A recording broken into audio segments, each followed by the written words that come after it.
जय हिंद दोस्तों, सैनिक समाचारों में आपका हार्दिक स्वागत है। सबसे पहले बात करते हैं रोज की तरह हेडलाइंस की। हाँ जी दोस्तों, नया प्रोग्राम यानी चिल्ड्रन एजुकेशन अलाउंस में बदला हुआ है। नई एजुकेशन पॉलिसी के तहत उनका ऑफिस मेमोरेंडम हो गया जारी 14 मार्च 2024 को। तो इसमें कुछ फायदा है, नुकसान है, उस ऑफिस मेमोरेंडम को देखेंगे। और दूसरी बात मैं बात करूंगा डायरेक्ट जेएसयू के लिए एंट्री और भर्ती और उसमें फिजिकल का भी है आप प्रावधान, जरा इसके बारे में बात करेंगे। और माननीय रक्षा मंत्री जी ने हमारे एक सेना चिकित्सा सेवाओं के लिए उन्होंने एक ट्रॉफी प्रदान की है सर्वश्रेष्ठ कमांड अस्पताल के रूप में। मैं उन्हें धन्यवाद कहता हूं, क्योंकि जब हम कोई भी गेम जीतते हैं हमें एक ट्रॉफी मिलती है, कितनी खुशी होती है। जहां पर रक्षा मंत्री साहब दें कमांड को, बिल्कुल गदगद होने वाली बात है। तो खबरें करते विस्तार से। सबसे पहले मैं बात करूंगा उस ऑफिस मेमोरेंडम की जो कि आप भारत सरकार ने जारी किया है। कार्मिक लोक शिकायत पेंशन मंत्रालय की तरफ से आया है और उन्होंने लिखा है 14 मार्च 2024 का कार्यालय ऑफिस मेमोरेंडम है कि नई शिक्षा नीति 2020 के अनुरूप बाल शिक्षा भत्ता, चिल्ड्रन एजुकेशन अलाउंस एवं छात्रावास होटल सब्सिडी में कुछ संशोधन है।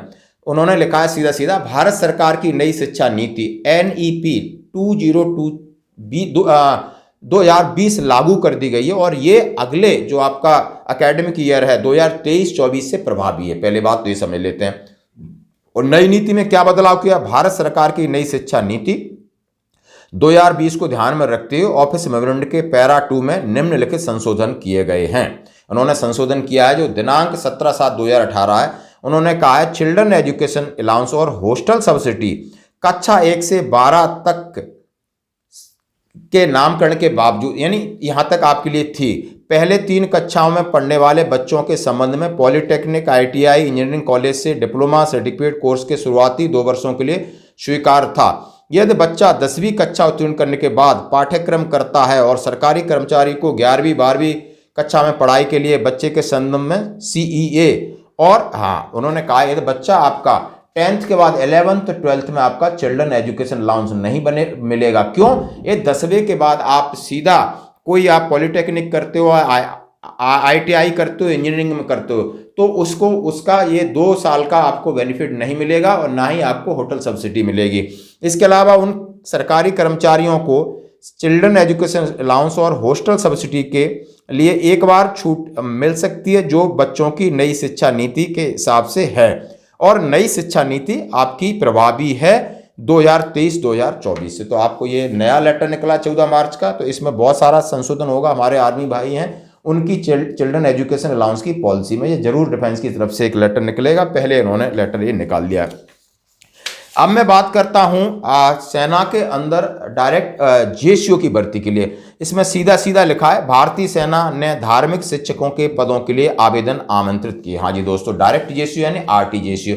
और RT जेएसयू के लिए अभी पहले आप फिजिकल भी इनका बढ़ता जा रहा है, क्योंकि ये एक कॉम्बिटेंट हैं, इन्हें मिलिट्री सर्विस पे बनती है, ये भी एक लड़ाई का हिस्सा हैं, फौजी हैं। तो पहले जैसा अब नहीं रहा है। यदि आप सेना में RT जेएसयू बनना चाहते हो तो सिर्फ इसी पे मत रखें कि नहीं सिर्फ मेरा पूजा पाठ करना ही एक काम है। नहीं दोस्तों, अभी आपको बिल्कुल हथियार आपको पकड़ना पड़ेगा और मोर्चे पर आपको डटना पड़ेगा। इसलिए लिखा है, इसलिए आपको फिजिकल भी आपके लिए BPT PPT सारी भी शामिल होने जा रही हैं, देख लेना। भारतीय सेना ने पुजारियों, मौलवी, पादरी, विद्व भिक्षुओं, ग्रंथी सहित धार्मिक शिक्षकों के पदों के लिए प्रक्रिया शुरू की है। इसकी वेबसाइट ये है।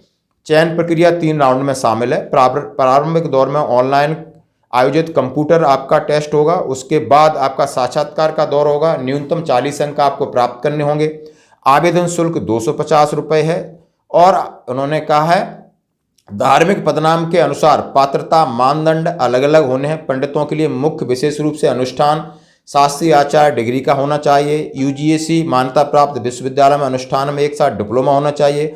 ग्रंथी को पंजाबी में दक्षता के लिए स्नातक होना चाहिए। मौलवियों को अरबी या उर्दू में योग्यता आवश्यक है। उन्होंने तमाम चीज़ें, पादरियों के लिए पुरोहित जो भी है। और आयु सीमा और शारीरिक मापदंड देख सकते हो आप, ये बिल्कुल सारी चीज़ें हैं। उम्मीदवारों की आयु 1 अक्टूबर 2024 में 27 से 34 वर्ष के भीतर होनी चाहिए, यानी इनका जन्म 90 और 97 के बीच होना चाहिए।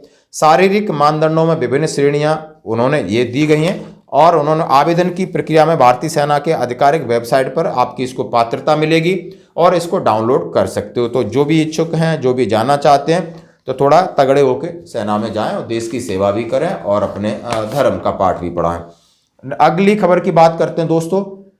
कमांड अस्पताल दक्षिणी कमान पुणे, कमांड अस्पताल मध्य कमान लखनऊ को सर्वश्रेष्ठ और दूसरे सर्वश्रेष्ठ कमांड अस्पताल के रूप में आंका गया।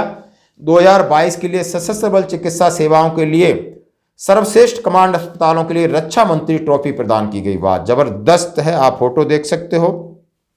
क्या गया 2022 के लिए सशस्त्र बल चिकित्साओं में सर्वश्रेष्ठ और दूसरे यानी सर्वश्रेष्ठ कमांड अस्पतालों के लिए रक्षा मंत्री ट्रॉफी महानिर्देशक सशस्त्र बल चिकित्सा सेवाओं वरिष्ठ कर्नल कमांडेंट सेना चिकित्सा कोर के लेफ्टिनेंट जनरल दलजीत सिंह द्वारा 19 मार्च 2024 को प्रदान की गई। नई दिल्ली कमांड अस्पताल दक्षिणी कमान पूना और कमांड अस्पताल मध्य कमान लखनऊ को वर्ष 2022 के लिए सर्वश्रेष्ठ और दूसरा सर्वश्रेष्ठ कमांड अस्पताल के रूप में आंका गया है। हम सबको बधाई देते हैं और इनके आप आंकड़े देख सकते हो, बहुत सारी इसमें इनकी खबर है कि यानी जो जवानों के लिए मेडिकल सुविधाएं प्रदान करते हैं और इनका मोटिवेशन जरूरी। आज की खबरों में इतना ही, बने रहिए हमारे साथ।